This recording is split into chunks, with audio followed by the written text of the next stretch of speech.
നമസ്കാരം.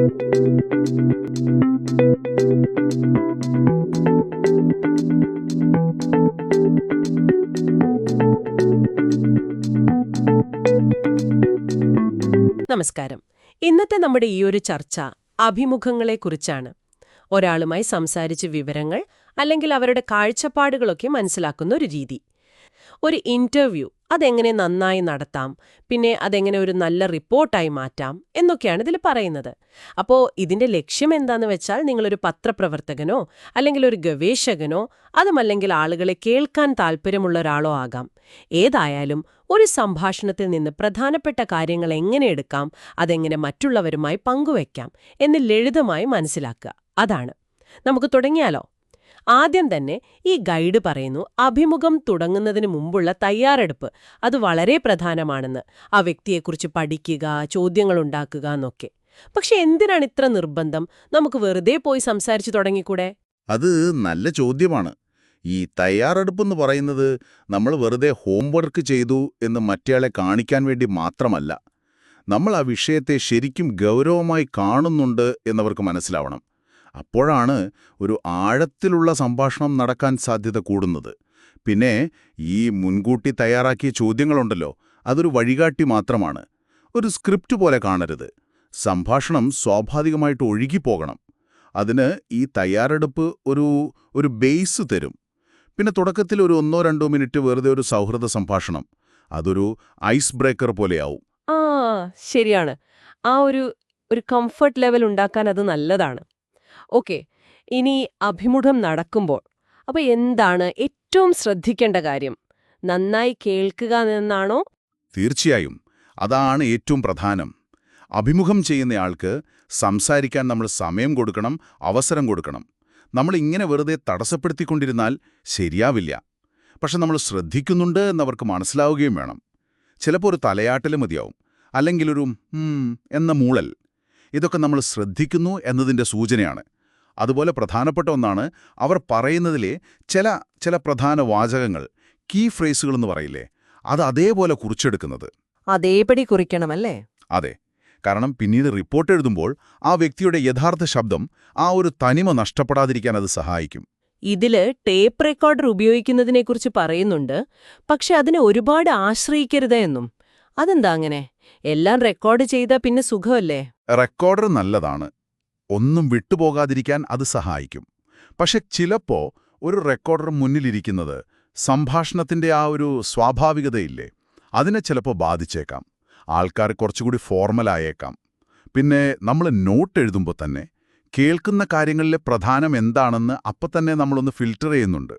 ഓഹോ, അതും ശരിയാണ്. അപ്പം രണ്ടും കൂടി ഒരുമിച്ച് കൊണ്ടുപോകുന്നതാണ് ഒരുപക്ഷെ ഏറ്റവും നല്ലത്. പിന്നെ അഭിമുഖം അവസാനിപ്പിക്കുമ്പോഴും ശ്രദ്ധിക്കണം. നമ്മൾ കൊടുത്ത സമയം കഴിഞ്ഞു ഒരുപാട് നീട്ടിക്കൊണ്ടുപോകാതിരിക്കുക. പിന്നെ എന്തെങ്കിലും സംശയങ്ങളുണ്ടെങ്കിൽ അത് പോകുന്നതിന് മുൻപ് ചോദിച്ച് വ്യക്തമാക്കാനും മറക്കരുത്. ഓക്കെ, അഭിമുഖം കഴിഞ്ഞു, നമ്മുടെ കയ്യിൽ നോട്ടുകളുണ്ട്, ചിലപ്പോ റെക്കോർഡിംഗും ഉണ്ടാവും. ഇനി ഇതൊരു റിപ്പോർട്ടാക്കണം. എങ്ങനെ തുടങ്ങും? എന്താണ് ആദ്യം ചെയ്യേണ്ടത്? അതെ, അവിടെയാണ് അടുത്ത പ്രധാന ഘട്ടം. നമ്മൾ ആദ്യം ചെയ്യേണ്ടത് നമ്മുടെ ആ നോട്ടുകളിലൂടെ ഒന്നുകൂടി പോവുക.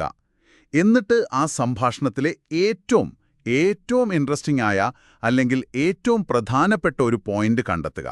അതാവണം നമ്മുടെ റിപ്പോർട്ടിന്റെ ഒരു തുടക്കം, അതിൻ്റെ ഒരു കാതലെന്ന് പറയാം. ലീഡിംഗ് പാർട്ട് എന്ന് പറയും ഇതിനെ.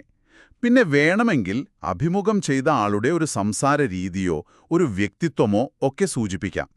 പക്ഷെ അത് പ്രധാന വിഷയത്തിൽ നിന്ന് ശ്രദ്ധ മാറ്റുന്ന രീതിയിലാവരുത്. ഈ റിപ്പോർട്ട് പല രീതിയിൽ എഴുതാമല്ലോ.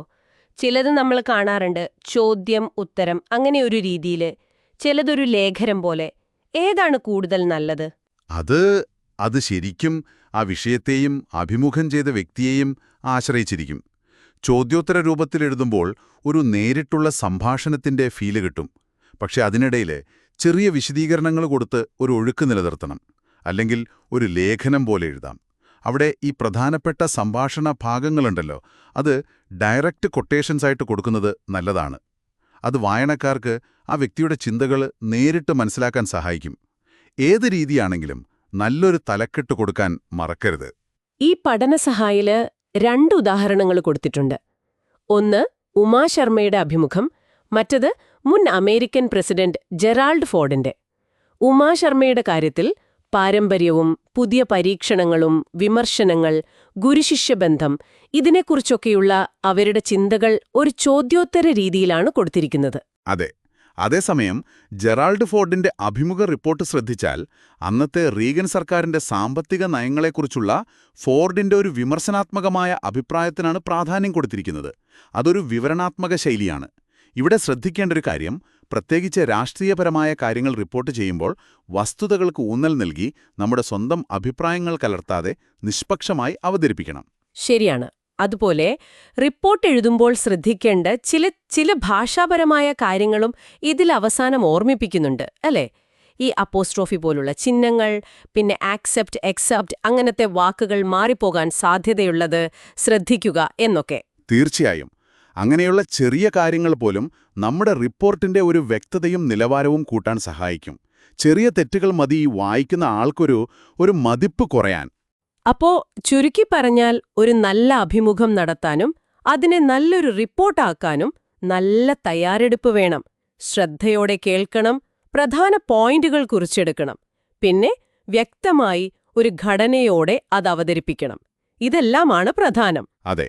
ഇതിനെല്ലാം അപ്പുറം ആ സംഭാഷണത്തിൽ എന്താണ് ശരിക്കും പുതുമയുള്ളത്, അല്ലെങ്കിൽ എന്താണ് അതിലെ ഏറ്റവും ശ്രദ്ധേയമായ അംശം എന്ന് തിരിച്ചറിയാനുള്ള ഒരു കഴിവ്, അതാണ് ഒരു റിപ്പോർട്ടിനെ ശരിക്കും വേറിട്ട് നിർത്തുന്നത്. തീർച്ചയായും. അപ്പോ ഇന്നത്തെ ഈ ചർച്ച നമ്മളിവിടെ നിർത്തുകയാണ്. നിങ്ങൾക്കായി ഒരു ചിന്ത മാത്രം ബാക്കി വയ്ക്കുന്നു. ഈ പറഞ്ഞ കാര്യങ്ങളൊക്കെ, ഈ അഭിമുഖം നടത്താനുള്ള തന്ത്രങ്ങൾ, ഔദ്യോഗിക കാര്യങ്ങൾക്ക് മാത്രമല്ലല്ലോ.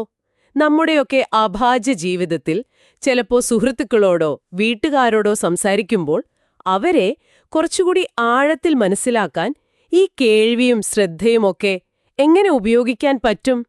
ഒന്നാലോചിച്ചു നോക്കൂ.